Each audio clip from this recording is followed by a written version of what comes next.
Hey, thanks for checking out my video. It's Chris here from Meditations on the Tarot. So today we're talking about the Tarot Trump number 21, which is the world. It's also called the universe. And that's the final card. When the Tarot Trumps, there are 22 Tarot Trumps, and it starts with the Fool and it ends with the world. And so the world represents a successful conclusion or a transformation, and also a happy ending to a long journey. So the Fool's journey, he encounters all these different archetypal situations, these different archetypal characters, which are represented by the trumps of the tarot. And at the end of his journey, he encounters the world. So my personal story with the world is that I got this tattoo. I don't know if you could see this. So I got this tattoo last week, and people were asking me, what does your tattoo mean? And I said, well, it's a tarot card. It's the 21st trump, the last trump of the tarot, and it represents a successful conclusion, but I thought it'd be great to maybe talk about it a little bit more in depth. And so I wanted to just talk about just some basics about the world card. And then I was going to quote from some books here. And then I thought at the end we would just do a little meditation. So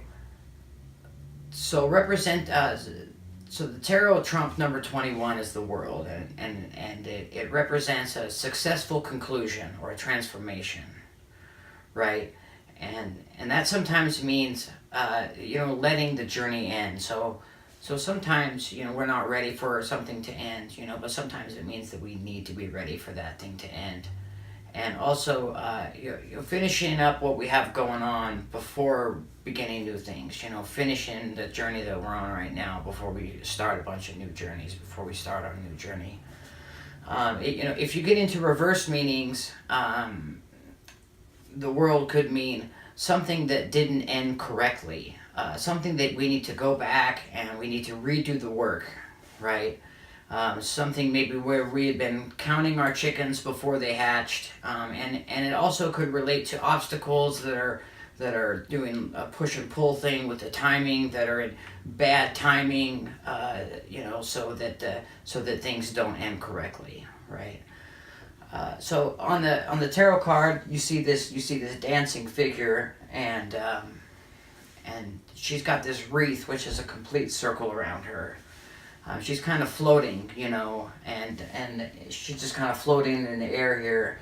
And so the word floating is really represents, relaxed or being elated after, it's an accomplishment, and she's depicted as a feminine, in the feminine, but she is supposedly gender neutral. So and the wreath around her is symbolic of victory, right? She's victorious, in the successful conclusion of her long journey. And there are red ribbons at both ends, right? And these represent eternity. And she has a wand in both hands, and this represents evolution and balance in the Rider-Waite deck. And something a little bit different in the Builders of the Adytum deck that we're going to talk about, and something a little bit different than that in the Krolik deck that we'll talk about too.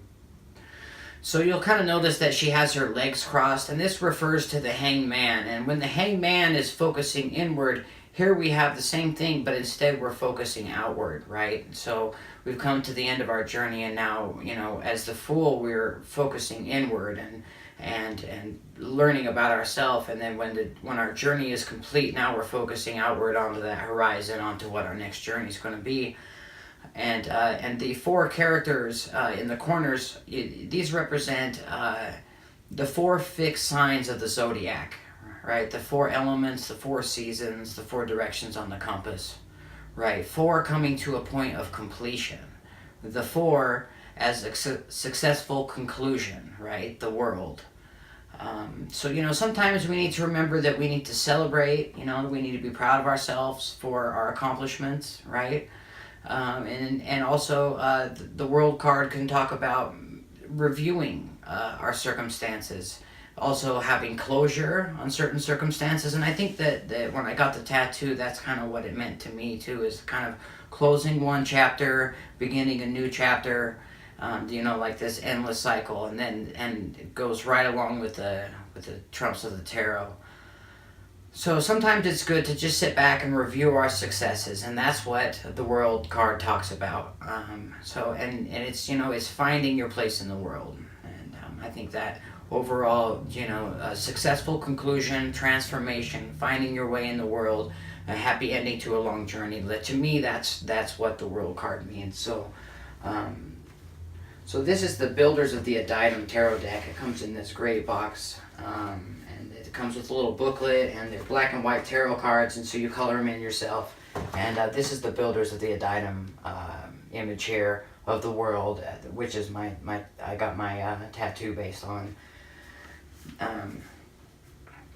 So the booklet that comes with the cards, it says, this key represents the uses of limitation.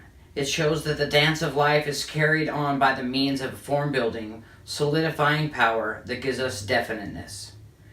It is that power which enables us to measure and to know with exactness and precision. The influence of Saturn is always limiting and restrictive, but this is never malefic unless we allow it to use us instead of our using it. This power is the very basis upon which all science is founded. In token of the correct way to use this force of limitation, the mode of consciousness attributed to Key 21 is the administrative intelligence. The result of such right use of evident in this key also represents the stage of spiritual unfoldment called cosmic consciousness. Remember that too, concentration is an act of limitation. The four figures in the corners are the same as in Key 10. Another hint of relationship between these two keys is the veil that covers the central figure. This is in the form of the letter Kaf, which is the letter attributed to the 10th key. The wreath is a mathematical symbol, but among other things, it refers to the life power as the fundamental principle of form. Since a wreath is a work of man, it refers to man's use of this power for building. The central figure appears to be feminine, but the legs have a masculine appearance, which reveals that the figure is really androgynous. The spirals in her hands represent integration and disintegration, since they are turning in opposite directions. Apparently, this key is the end of the series, but there is no way to end it in reality. 21 is a triple manifestation of the number 7, and 7 represents the end of a cycle and the beginning of the next. Key 0 follows Key 21. Thus, the never-ceasing law of cyclicity is manifest in the symbolism of the tarot. There are other steps to take, always a higher goal to strive for.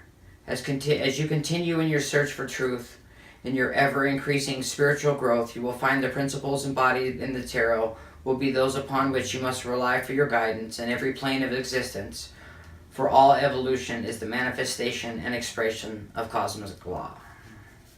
So that's from Highlights of the Tarot by Paul Foster Case and the Builders of the Adytum. And that's what comes with the Builders of the Adytum deck.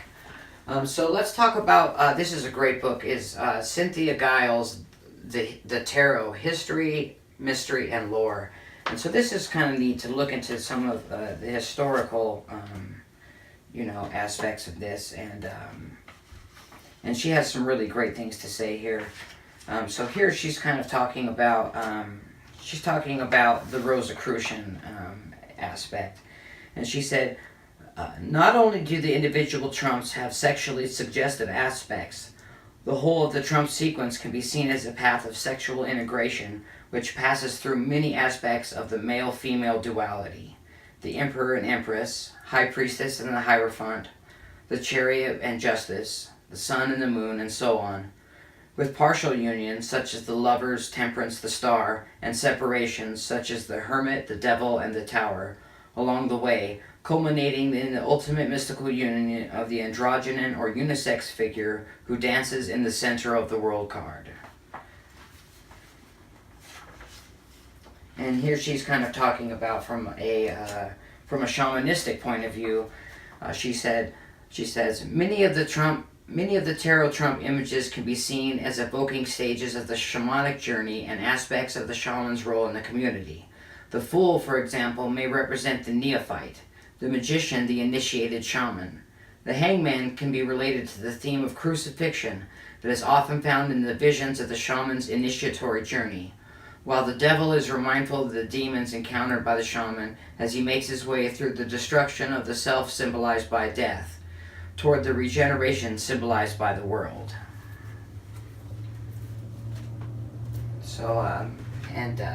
So we're talking about builders of the Adytum, and what they do is they offer correspondence courses in the Sacred Tarot and the Holy Kabbalah. So it's very great. I would really recommend anyone who's interested in learning about the tarot to check out the Builders of the Adytum deck and also their correspondence course. And their website is bota.org. So this is The Wheel of Destiny by Patricia McLean, and there's that same image there from the Builders of the Adytum deck, and here it is here. And there's a lot of good keywords in here when she's talking about the world. She says, cosmic consciousness, salvation, eternal life. The Hebrew letter Tav, which means signature or mark. It's ruled by the planet Saturn, which rules over Capricorn and Aquarius, and is exalted in Libra. The musical note for key 21 is A natural, and the pair of opposites is slavery and dominion. But the great part here, she gets into a whole list of great keywords that I think really fit this tarot trump. She says the kingdom, the bride, security, guarantee, pledge, the center, the universe, nirvana, the New Jerusalem, the palace of holiness in the midst, Zion, the fifth dimension, the Ark of the Covenant and the eternal now, Omega, providence, Adoni, cosmic law, time, gravity, divine androgyny, synthesis, spiral force, the great teacher, self-discipline, dance of life, supreme success, Binah, cosmic mother, understanding, manifestation, form, crystallization, the holy mountain, graduation, the initiate, master of the temple, and completion of the great work. So those are some really good keywords that go with it. So Paul Foster Case, in his book, The Tarot, A Key to the Wisdom of the Ages, but this is what he has to say. And this is really good. This is really good. Tav, TH, sometimes T, with a value of 400, which is key 21, the world, means signature or mark, but the mark is a cross of equal arms, like that on the breast of the high priestess. This letter is called Ta in the Greek alphabet, and the Egyptian Ta cross is said to have been a tally for measuring the depth of the Nile, also a square for measuring right angles. Among the Hebrews, it was a symbol of salvation. Thus, it represents salvation from death and eternal life. As representing a signature, this letter implies security, guarantee, pledge, and so on. A signature is what makes business instruments valid. The letter Tav therefore indicates the final seal and witness to the completion of the great work of liberation. Center, sometimes called the palace of holiness in the midst, is the direction attributed to Tav. This palace of holiness is said to sustain all things. In Kabbalistic writings, it is said to be Jerusalem or Zion, where man can commune with God. The Hebrew word for palace is hakel. The numerical value of this word is 65, is also the number of Adoni, Lord. In the cube of space, the letter Te is the interior center, the point where the three coordinates which correspond to the three mother letters cross one another. This center is that point which is the fifth dimension. All spatial relations are united in a single here, and all time relations in a single now. The realization of this one point is the culmination of concentration. Saturn is the planet corresponding to Tau. According to mythology, Saturn ate his own children. Saturn represents that which absorbs its own expressions back into itself. Exoterically, Saturn is the planet of inertia, concreteness, profundity, and weight. It shares the rulership of Aquarius with Uranus and is the ruler of Capricorn. Saturn is exalted in Libra. Thus we have here a power which is active in meditation, which is the source of those apparent limitations which make us seek a way of escape from bondage, and which is expressed in the equilibrated action symbolized by justice. Sorry about that. Saturn's color is indigo or blue-violet. The musical tone is A natural. Dominion and slavery is the pair of opposites attributed to Tav. Right interpretation of the necessity for limitation in any form of manifested existence is the secret of the dominion. Wrong interpretation of the same thing is the cause of our slavery and to conditions. To clue to the right understanding is the aphorism, "He who would rule nature must first obey her laws." Administrative intelligence is the mode of consciousness attributed to Tao. This is consciousness of active participation in the cosmic government. It is entry into the kingdom of heaven as a fully enfranchised citizen, charged with full responsibility for the execution of its laws. The number 21 is connected with 12 and 3. It is also the sum of the numbers of 0 through 6. Compare it with the keys bearing those numbers. In particular, study key 21 as the summation of the ideas represented by the series of pictures from 0 through 6.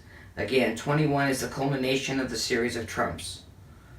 The world is the commoner title. Sometimes this key is called the universe to indicate that the subconscious it represents is not merely terrestrial, but truly cosmic.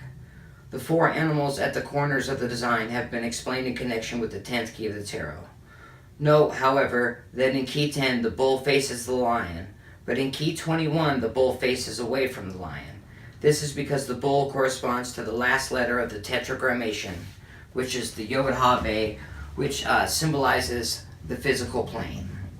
In cosmic consciousness, the closed circuit of successive transformations of energy is, so to say, broken, so that the limitations of the physical plane and its 3 dimensions no longer bind the consciousness of the adept. In the Rider Pack, the proportions of the ellipse surrounding the dancing figure are incorrect. In older versions, and in the Builders of the Adytum deck, this ellipse is 5 units wide and 8 units high. This gives a very close approximation to the quadrature of the circle, and is also related to the dimensions of the sides of the vault described in the Rosicrucian Fama Fraternitatis. The proportion is derived from the geometrical construction of the hexagram or figure of the 2 interlaced triangles shown in the diagram, which is the frontispiece of the book. In the Builders of the Adytum version, as in older packs, the ellipse is formed of 22 groups of 3 leaves, 11 groups on either side. These represent the 22 forces corresponding to the letters of the Hebrew alphabet and to the tarot keys. There are 3 leaves in each group because every one of the 22 forces has 3 modes of expression. Any one of these forces may manifest itself in integration, in disintegration, or in equilibration, according to the way in which it was applied. Note that the ellipse is a 0 sign, and 0 is the numeral symbol of the superconsciousness. The horizontal 8-shaped bindings at the top and bottom of the reef are like those over the heads of the magician and of the woman in key 8. They have the same meaning. Here they are read to suggest that the law symbolized by keys 1 and 8 has been carried into action. The similarity between them and their positions suggests the Hermetic axiom, that which is above is like that which is below. The dancer represents the merging of self-consciousness with the subconsciousness and the blending of the two with superconsciousness. Occult tradition says that the scarf, violet in color and shaped like the letter Kaf, conceals the fact that this is an androgynous figure. In the highest form of consciousness experience, all sense of separate sex is lost, along with the extinction of the sense of separate personality. The dancer is the All-Father and the All-Mother. She is the bride, but she is also the bridegroom. She is the kingdom and the king, even as Malkuth, the kingdom, is by the Kabbalists called the bride, but is also the divine nature, or the Lord King. She bears 2 wands. In the Builders of the Adytum version, these are spirals. That in the right hand turns clockwise. The one in the left hand turns counterclockwise. The wands represent the spiral force of the life power. That in the right hand symbolizes involution, the other represents evolution. This key signifies cosmic consciousness or nirvana. For full descriptions of that state, see Dr. Richard Maurice Buck's Cosmic Consciousness. The central fact of this experience is that he to whom it comes has first-hand knowledge that he is in perfect union with the one power, which is the pivot and the source of the whole cosmos. He knows also that through him the governing and directing power of the universe flows out into manifestation. Words fail to give any adequate idea of this seventh age of spiritual unfoldment. We must leave it to your intuition to combine the suggestions of the picture with the meanings of the letter Tav. Here is a representation of what you really are and of what the cosmos really is. The universe is the dance of life. The immortal central self of you, that is the eternal dancer.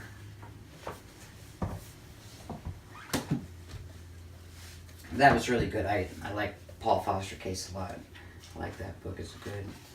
And here we have Arthur Edward Waite, right? And this is his book, The Pictorial Key to the Tarot. Key 21, The World. As this final message of the major trumps is unchanged, and indeed unchangeable in respect of its design, it has been partly described already regarding its deeper sense. It represents also the perfection and the end of the cosmos, the secret which is within it, the rapture of the universe when it understands itself in God. It is further the state of the soul in the consciousness of divine vision, reflected from the self-knowing spirit. But these meanings are without prejudice to that which I have said concerning it on the material side. It has more than one message on the macrocosmic side, and, for example, the state of the restored world when the law of manifestation shall have been carried to the highest degree of natural perfection. But it is perhaps more especially a story of the past, referring to that day when all was declared to be good, when the morning stars sang together and all the sons of God shouted for joy. One of the worst explanations concerning it is that the figure symbolizes the magus when he has reached the highest degree of initiation. Another account says that it represents the absolute, which is ridiculous. The figure has been said to stand for truth, which is, however, more properly allocated to the 17th card. Lastly, it has been called the crown of the Magi. That's Arthur Edward Waite. So in the Crowley deck, the world, the final trump is called the universe, and this is the Crowley version of the card. I'll just read a couple more attributions and then we'll finish up here. In the center of the card, we see the virginal goddess dancing with the snake before the background of the heavenly wheel, which embodies the eternal becoming and passing as the turntable of the divine plan of creation. She is the naked goddess Euronome, of which the Pelasgians tell us that she danced with the snake Ophion at the beginning of time and brought forth the world egg. Just as her dance constantly leads to new figures replacing what immediately preceded them and letting it disappear, so is all life subject to a continual process of transformation. The four cherub in the corners of the card carry the open cosmic vulva, or the eye of Shiva, when considered from the horizontal viewpoint, from which a new cosmos emerges, the closing of which also destroys the creation again. Equivalent to this is the opened eye at the upper edge of the circle, throwing its light upon the snake. This last trump card shows us the goal, which constantly must pass again in order to become new.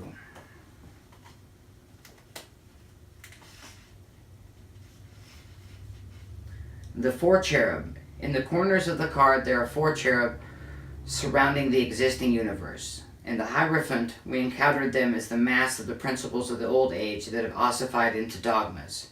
Now they are filled with new life. They are winged beings, carriers of the four heavenly altars, whose images express the presence of God.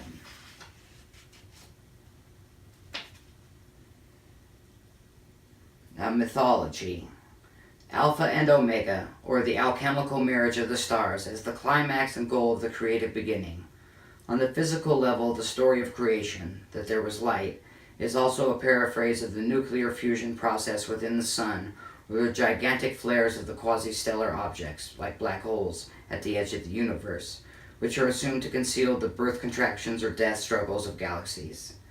Then the phenomenon of interstellar matter and entire heaps of stars being drawn into the monstrous vacuum cleaner of the gravitational traps by the sexual magical attraction of complementary opposites and the conversion of laws of gravity inflaming their heavenly figure would be the universal coronation, the cosmic fusion, or the alchemical marriage of the stars.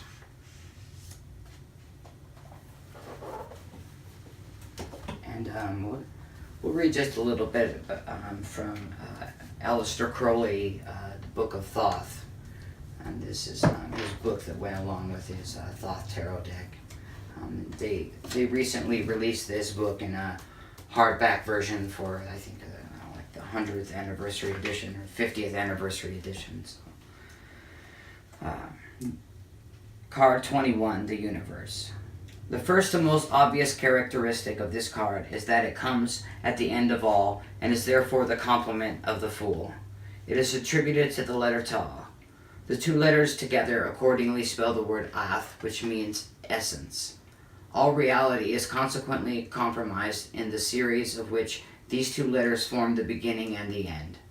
This beginning was nothing, the end must therefore also be nothing, but nothing in its complete expansion as previously explained. The number 4, rather than the number 2, was chosen as the basis of this expansion, partly no doubt for convenience to enlarge the universe of discourse, partly to emphasize the idea of limitation. The letter Tau means the sign of the cross, that is, of extension, and this extension is symbolized as fourfold because of the convenience of constructing the revolving symbol of the tetragrammation. In the case of the number 2, the only issue is to return to the unity or to the negative. No continuous process can be conveniently symbolized, but the number 4 lends itself not only to this rigid extension, the hard facts of nature, but also to the transcendence of space and time by a continuously self-compensating change. The letter Tau is attributed to Saturn, the outermost and slowest of the 7 sacred planets. Because of these dull, heavy qualities, the element of earth was thrust upon the symbol. The original 3 elements, fire, air, water, suffice for primitive thought. Earth and spirit represent a later accreation. Neither is to be found in the original 22 paths of the Sefer Yetzirah. The world of Asaya, the material world, does not appear except as a pendant to the tree of life. In the same way, the element of spirit is attributed to the letter Shin as an additional ornament, somewhat in the way as Kether is said to be symbolized by the topmost point of the yod of tetragrammation. It is constantly necessary to distinguish between the symbols of philosophical theory and those of the more elaborate symbols based upon them which are necessary in practical work. Saturn and Earth have certain qualities in common: heaviness, coldness, dryness, immobility, dullness, and like. Yet Saturn appears in Binah in respect of its blackness on the Queen scale, which is the scale of observed nature.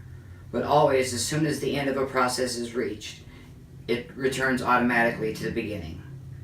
In chemistry, it is the heaviest elements that are unable in terrestrial conditions to support the strain and stress of their internal structure. Consequently, they radiate particles of the most tenuous character and the highest activity. Saturn, therefore, is masculine. He is the old god, the god of fertility, the sun in the south, but equally the great sea, the great mother. And the letter Tau upon the tree of life appears as an emanation from the moon of Yesod, the foundation of the tree, and representative of the reproductive process of the equilibrium between change and stability, or rather their identification.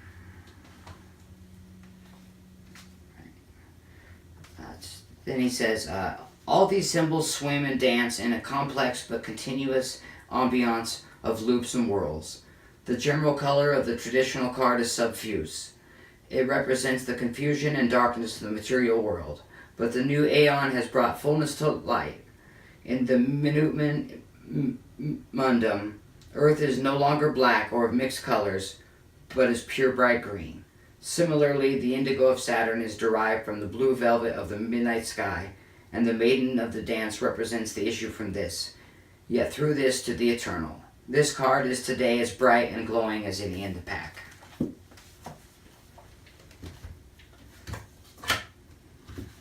this is, again, talking about the Crowley deck. A little bit more simplified. This is Tarot Mirror of the Soul, and this is the last card of the major arcana. It closes the circle which began with the Fool.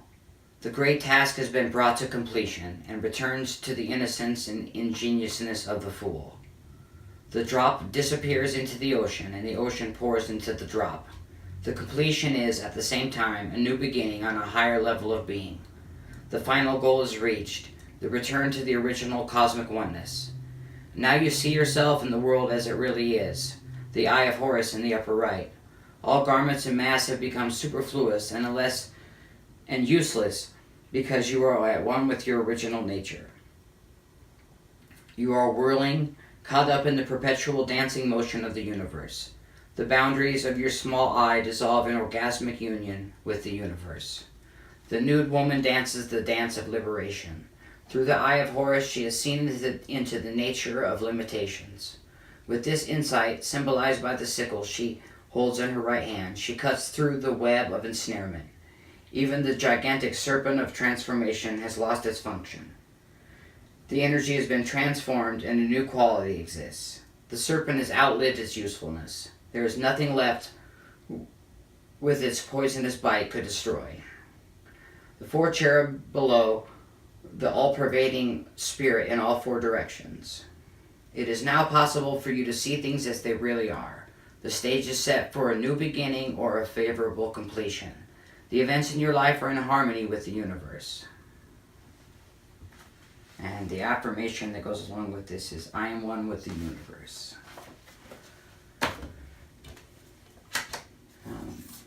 This is a really good book. Understanding Aleister Crowley's Thoth Tarot by Lon Milo DuQuette.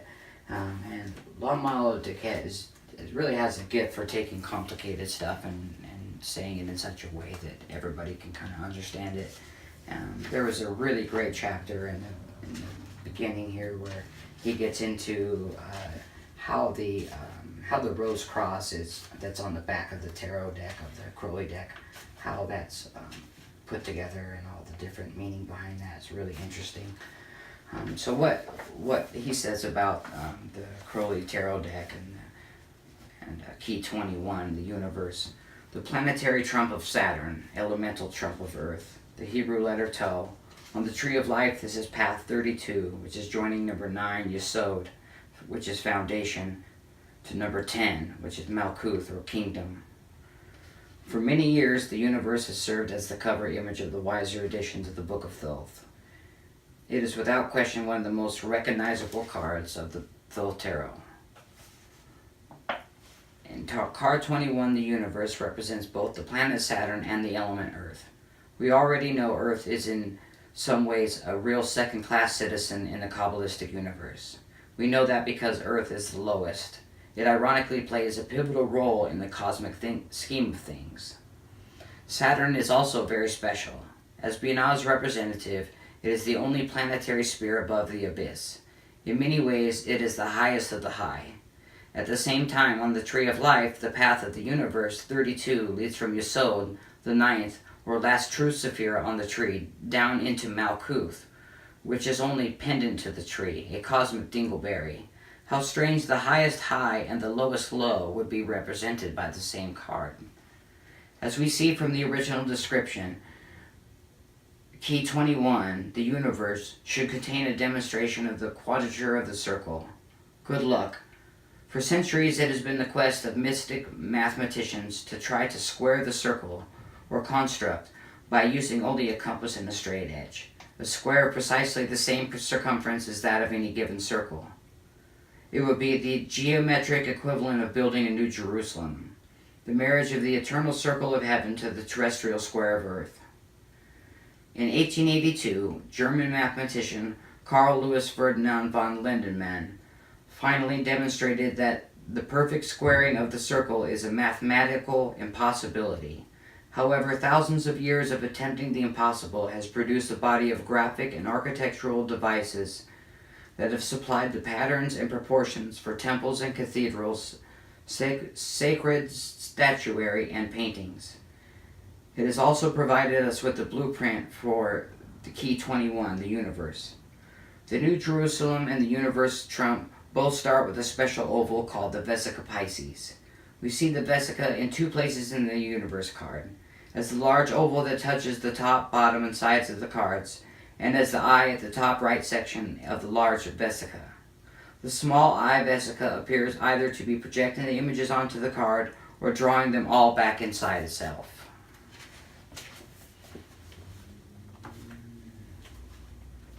Right.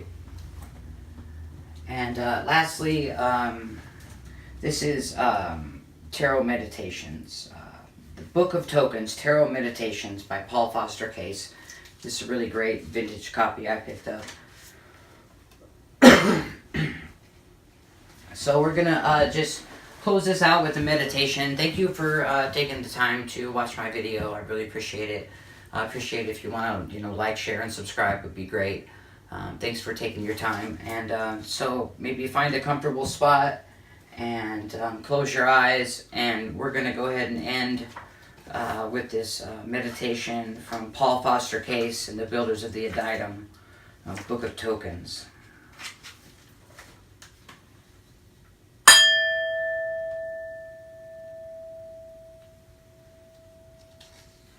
I am the end and summation of all things, the end which is without end, even as the beginning. Fourfold am I in activity, and tenfold in aspect, and within me are 400 lights of emanation, manifest in 10, and having also 24 thrones of primal forces. Yea, I am Tel, the end, and V, the sign of continuation. Learn by this, O Israel, that never do I cease my self-expression. Therefore it is written throughout endless ages. My going forth is a perpetual instruction. For verily the path of Tao hath its beginnings, and the foundation of instruction. Now the burden of the instruction is this: end and beginning are one. What then is the end, which is the beginning also? Behold, in Tao it is concealed, for Tao is Ata also. And thus it is made clear that thou, even thou, art beginning and end, and the wisdom and the window of vision, which looketh inward to the source, and outward to the goal. Through all shifting changes of existence I remain myself, and the self which I am is thine own true self. Therefore is the end of all wisdom hid within one word. What thou seekest, truly that thou art. The treasure thou journeyest afar to find is the jewel of eternity in thy heart of hearts.